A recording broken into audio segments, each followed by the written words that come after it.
The world has lost a legend. Iconic film critic Robert Ebert has died at the age of 70. Ebert reviewed movies for the Chicago Sun-Times for 46 years. His reviews could make or break films and stars. Just 2 days ago, Ebert revealed on his blog that his cancer had returned and that he would be reducing his reviewing duties at the Chicago Sun-Times. Such a sad day. I mean, this return of cancer, I know he's struggled with it for years, but it came back so quickly, and today, you know, he's gone.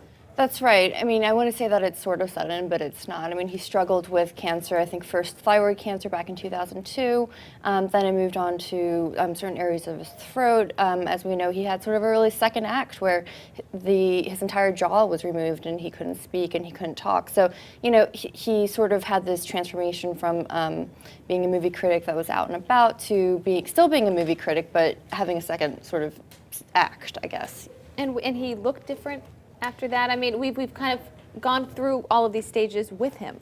Exactly. So, you know, as a country, and even folks around the world, right now, at this very moment, I think are probably not shocked, but very surprised at how quickly it all happened.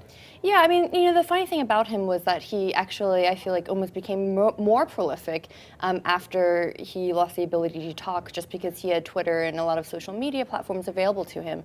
He still continued to pound out the reviews for the newspaper. He wrote on his blog frequently. He published books. I mean, he just recently launched a Kickstarter campaign, actually, to bring back Roger Ebert at the movies. So he was very active, and he still, I think, felt really sort of optimistic about, you know, still being able to be a movie critic. What are some of the highlights of his life as we now will take the next few days to think back, go down memory lane a bit? What are some of the highlights that we'll always remember? Well, he became a movie critic 46 years ago, and you know, that's a really long time for anybody in any career. Think how film has transformed over that time. Yeah, and then he and another critic, we all know Gene Siskel, at the rival newspaper, he was at the Chicago Tribune, started their own television show, and I think that ran for about over 20 years.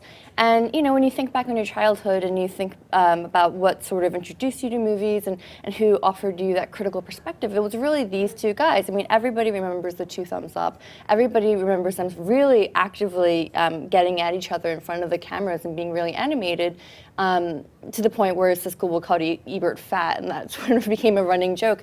But they really cared for each other, and so... I mean, they really defined what it means to be a film critic.